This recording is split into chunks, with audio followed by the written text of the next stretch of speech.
It is bedtime and little Jack is up late reading stories about giants. His father joins him, and Jack tells him that the thunder scares him because mother told him that the giants made the thunder. He pulls out his mother's old story book and his father decides to read him the age-old story about monks who grew magical beans in order to reach God but reached the land of the giants instead.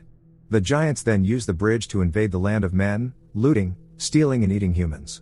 In the palace nearby, Princess Isabel is listening to the same story from her mother, who continues telling of how the monks used the heart of a giant and magic to forge a crown that was used by King Eric to control the giants and send them back to their land. King Eric eventually died and his crown and beans were buried with him. Jack tells his father that he wants to be a king's guardian so that he can fight giants, but his father tells him he has Muggle blood and only nobles can be guardians. Meanwhile, the queen tells Isabel that she is a direct descendant of King Eric and will be a strong queen someday. After his father leaves, Jack finishes the story about how the giants will be coming back soon. 10 years later, Jack is a young man living on a farm with his uncle, and is heading into town to sell the horse and cart so they can get a little money. His uncle reminds him to not get distracted on his way. Jack reaches the large town surrounded by huge walls. He immediately gets distracted by a nearby show, with little people recreating the legend of King Eric. In the crowd, he spots possibly the only attractive woman in town, who begins to be hassled by some drunk old men.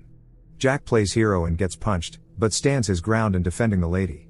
The king's guards then ride up behind him led by Belmont, and Jack realizes that the lady is actually Princess Isabel. Jack then realizes that his horse's cart has been stolen. We then meet Lord Roderick, fiancé of Isabel, and his sidekick Wick. A monk nervously hurries past them, and Wick wonders if they shave their heads so God can see their brain. Roderick gets to his study to see that the monk actually stole something from him but did not take a crown he has hidden. He orders the city to be locked down and Wick is checking all bald heads that pass by him. Jack is still looking for a sale when the monk, Brother Abel, approaches him, offering to buy his horse and cart. The monk does not have the money up front, but offers Jack a bag of beans which he claims to be holy relics. He tells Jack to take them to some monks and they will pay, but to definitely not get the beans wet. The monk takes the horse and rides through the city with the guards in hot pursuit and eventually they corner him in an alley. Jack's uncle is furious at him for bringing beans home. Jack tells him that the monks will pay for them but uncle reminds him that they are monks because they have no money. He throws the beans to the ground, and one slips through the floorboards. Meanwhile, King Bramwell scolds Isabel for wanting to go on adventures, but she tells him that she does not want to marry some old geezer, but being king, Bramwell has the final say. That night, Isabel dresses up and sneaks out of the palace. Roderick joins Wick, where they have captured Brother Abel but with all the torture he has not spilled the beans. Brother Abel warns that he should have left the beans buried as they are created of dark magic. Brother Abel adds that the monks will not let Roderick succeed, so Roderick takes him out. Isabel has taken a horse from the city but the rain is too heavy causing the horse to panic, so she heads to a nearby light in the distance. Jack is worried about his uncle who is set out in the rain but is met at the door by Isabel and does not recognize her. Meanwhile, the heavy rains have seeped underground, heading to the Lone Bean. Jack is still talking to this strange cloaked woman and is not the least suspicious until she takes off her Clark Kent disguise. She thanks him for defending her earlier and the two seem enamored by each other, until massive vines begin to burst out of the ground, sending Jack flying through the roof. Isabel is trapped inside the house by the growing vines and Jack grabs an axe, but the vines begin to lift the house, bringing it meters into the air. Jack is able to grab onto the house, but he slips, ripping off Isabel's bracelet, before falling hundreds of meters to the ground. Jack wakes up the next day, surrounded by King Bramwell and his men, who have found her bracelet in his possession. Jack explains that she showed up looking for shelter and then the vines happened. He tells Bramwell that Isabel is trapped in the house which is all the way at the top of the massive vines. King Bramwell then organizes a team to go look for his daughter and Jack volunteers to go on the mission. King Bramwell agrees and they set out climbing while a crowd gathers at the base. A team of soldiers, along with Elmont, his assistant Craw, Lord Roderick, and Wick, set out on the arduous journey, which takes them through an intense rainstorm. Lightning strikes one of the men which causes a group of soldiers to hang loose from the vines. Not wanting to go through the task of pulling them up, Roderick has Wick cut the rope and lies to Belmont that the rope snapped. After a long night, the team reach the top of the beanstalk in the land of the giants, where they see Isabel's tracks and begin to follow them. Lord Belmont and Wick seize an opportunity to interrogate Jack about the beans, holding a knife to him and threatening that he can make Jack disappear. Jack then hands over the rest of the beans but holds on to one which he hides. On the ground, the king's men are setting up tents, meanwhile others overlook the fallen soldiers, wondering if they really slipped. Back on the giants' land, the men are calling for Isabel when Jack finds the storybook he gave to her, telling the men that something big possibly grabbed her, judging from the broken branches around. Elmont then decides to split the group, taking Jack and Craw, while Roderick, Wick and another of Elmont's knights head off separately to look for Isabel. The rain starts falling when Belmont and the two come across a small herd of sheep. Jack and Craw end up getting caught in a trap held together by thick ropes, but manage to cut themselves loose, before hearing trees breaking in the distance and loud footsteps approaching them. Jack sees a massive giant come to check his trap and hides underwater. The large titan spots Craw hiding behind a tree and knocks him out in one strike. Belmont tries to attack the giant but gets knocked out and taken along with Craw. Jack barely manages to keep up with the giant, tracking him through the woods. Roderick and his two arrive at a cliff, where he pretends to see Isabel at the bottom but ends up pushing Belmont's man over. Craw is suddenly taken and eaten by a giant. Another one corners Roderick but he manages to pull out the crown he stole. Jack is tracking the massive giant when he comes upon a large stone city with massive stone heads. Inside, we see Isabel held in a cage, being interrogated by a giant who demands to know how she got there. The giant knows that she is a descendant of Eric but calls him Eric the Terrible, and can tell from the smell of her blood. The giant then brings Isabel to a room with other giants, telling them that they will feast on Isabel. Another giant walks in bringing Belmont and Craw. The large giant with two heads, Fallon, demands from Craw the number of humans on his land, and when Craw refuses, he is eaten. Jack arrives at the city and sees the giants gathering at their meeting place, talking about the humans they caught. Inside, Fallon threatens to eat Isabel as well, when he is challenged by another giant, Fum, to that right. The two begin to argue when Roderick walks in, wearing the glowing crown on his head and forces all the giants to kneel before him. Roderick then reveals his plan to become the king of the giants and invade the Earth Kingdoms, adding to Isabel that the wedding is off. Roderick walks through a large store of gold before getting to a massive prison carved into the rock face. Belmont is being prepared for a meal by a giant, being rolled in flour while Isabel watches on in horror. She then spots Jack, who climbs up to the table and tries to cut Belmont out of the dough, but has to hand him his knife just as the giant returns to prepare him for the oven.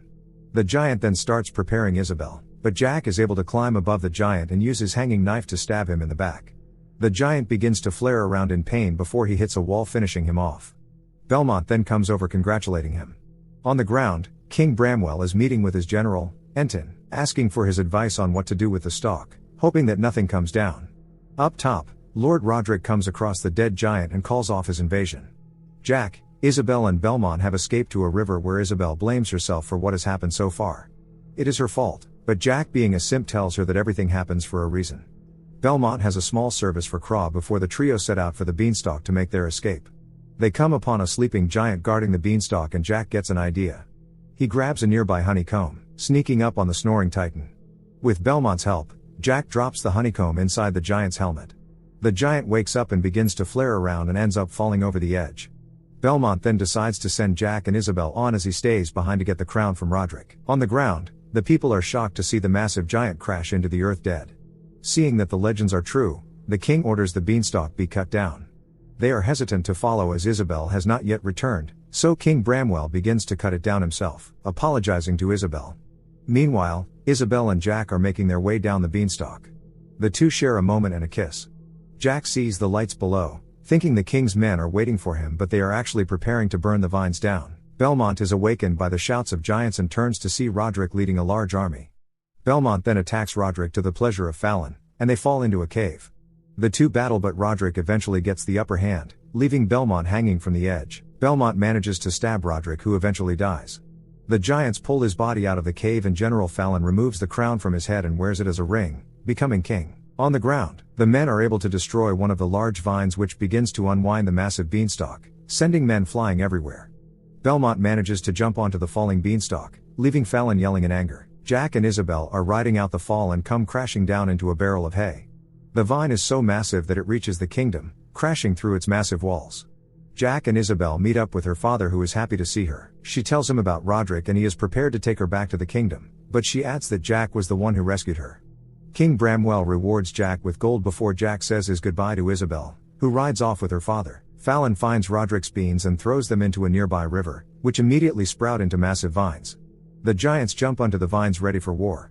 On the ground, Jack sees his horse but then spots the large vines growing down from the sky and takes off on his horse to warn the king. Jack is able to catch up with the king and his army. The army of giants then tear through the trees, charging after Isabel. The giants manage to grab General Enton, but the king and Isabel are way ahead and heading to the kingdom. Belmont gets the guardians ready, pouring oil into the surrounding moat.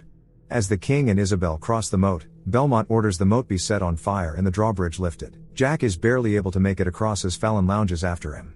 Fallon falls into the burning moat as Fum looks on pleased, thinking that he is dead. Fum then orders the giants to get hooks. Belmont reunites with Jack and Isabel, but a large bell interrupts them, ripping through the walls. The giants then use the hooks to try and pull the drawbridge down.